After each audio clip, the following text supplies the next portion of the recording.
Hay vacíos en nuestro corazón que nada ni nadie pueden llenar, solo Dios. Y por más que nos esforcemos y luchemos por los sueños o las metas que creemos que van a llenar nuestra vida de plenitud, al alcanzarlos volvemos a lo mismo y seguiremos sintiéndonos vacíos. Pero si dejamos que Dios se establezca en nuestro corazón, Él los llenará y nos devolverá la plenitud y el gozo a nuestras vidas. Hola, soy Andrés y esto es Humanoide.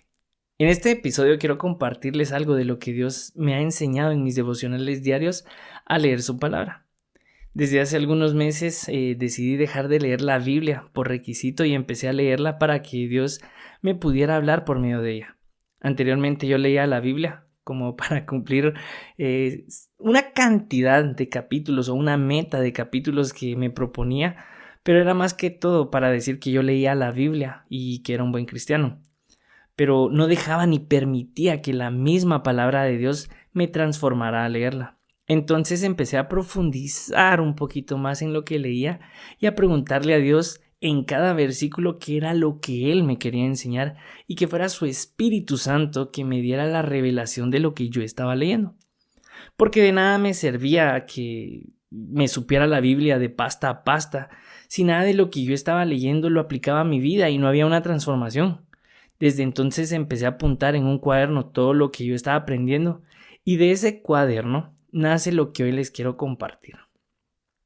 Al final del libro de Segunda de Crónicas narra cómo el pueblo de Israel fue tomado en cautiverio durante 70 años. Israel había hecho lo malo ante los ojos de Dios y él había permitido que Babilonia los tomara como esclavos y saqueara los templos y todas las riquezas que poseían los israelitas.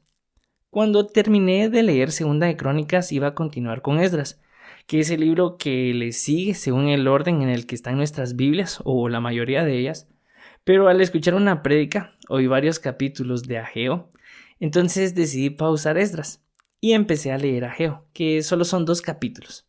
Para mi sorpresa, Ageo es un libro que va de la mano entre estas 2 historias, entre Segunda de Crónicas y Esdras.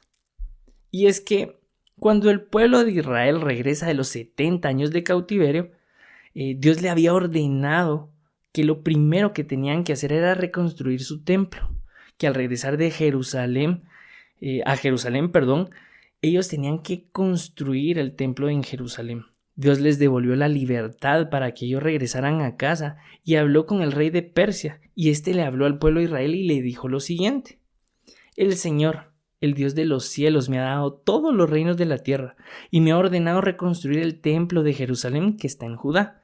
Si hay entre ustedes alguien que sea de su pueblo, que su Dios lo acompañe y que vuelva a Jerusalén que está en Judá para reconstruir el templo del Señor, Dios de Israel, pues solo Él es Dios. Pero, ¿qué pasó?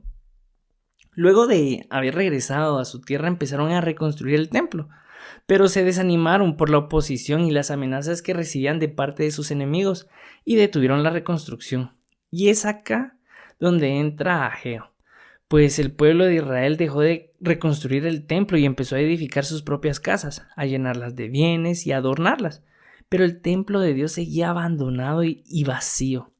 Dios levanta a Ageo para que hable con el pueblo y lo haga reflexionar, para que dejen de perder el tiempo en construir sus propias casas, y le dice: ustedes siembran mucho y recogen poco, comen y no se sacian, beben y no quedan satisfechos, se visten y no entran en calor, y los que trabajan por un jornal reciben un saco roto.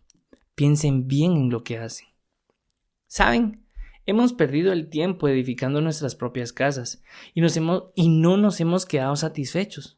Pensamos que si satisfacemos nuestros propios deseos vamos a sentirnos contentos, llenos de plenitud y gozo, pero al cumplir nuestros sueños y metas quedamos de igual manera, vacíos. Nos hemos enfocado en desarrollar nuestros currículums, en sacar una carrera universitaria o tal vez una maestría, en el ascenso de un trabajo, en crear una empresa grande y próspera, o tal vez en tener una familia ideal o una casa grande.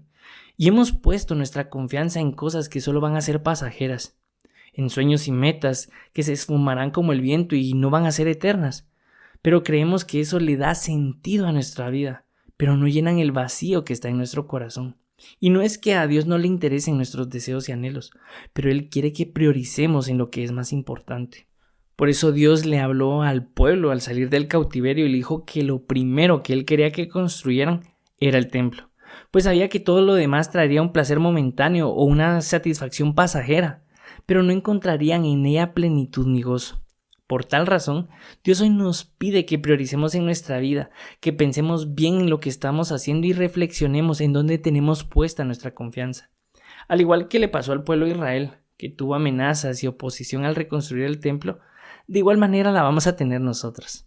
El mundo en el que vivimos y la sociedad que nos rodea nos llevará a abandonar y a dejar a un lado a Dios, que pensemos que nuestro propio beneficio es mejor, pues Dios solo se convierte tan solo en un complemento de nuestras vidas.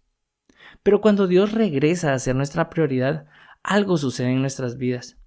Dios le habla al rey y al sumo sacerdote de Judá por medio del profeta Ageo para alentarnos a reconstruir el templo y que eso sea lo primero que hagamos. Ageo 2, del 2 al 9 dice lo siguiente: cobren ánimo y pónganse a trabajar, que yo estoy con ustedes, mi espíritu estará con ustedes, así que no tengan miedo. Dentro de poco haré temblar los cielos y la tierra, el mar y la tierra seca. Haré temblar todas las naciones, entonces verán lo que es deseado por todas las naciones y llenaré de gloria esta casa. La plata y el oro son míos. Al final, la gloria de esta casa será mayor que al principio, y haré que en este lugar haya paz. Lo digo yo, el Señor de los ejércitos. Y es que las bendiciones de Dios van más allá de lo que nuestra mente humana puede imaginar. Podemos gastar nuestras fuerzas y energías en edificar otros templos, nuestras propias casas, pero hay vacíos que solo Dios puede llenar con su presencia en nuestra vida. El templo de Dios no es un lugar físico, Él habita en nuestros corazones y es ese templo que quiere que nosotros edifiquemos, que reconstruyamos, que no lo dejemos vacío, sino que desde nuestro corazón lo adoremos y lo glorifiquemos, que levantemos un altar en su nombre y que nuestra vida refleje el amor que le tenemos a Él. Mateo 6:33 dice que busquemos primeramente el reino de Dios y lo demás vendrá por añadidura. Y aunque la situación sea complicada, aunque tengamos enemigos que nos quieran intimidar y que tengamos gran oposición para priorizar a Dios en nuestras vidas, recordemos que vale la pena el esfuerzo. Y aunque nuestros ojos no vean lo que Dios está haciendo, tenemos que tener la confianza y la fe que Él cumplirá su promesa sobre nosotros.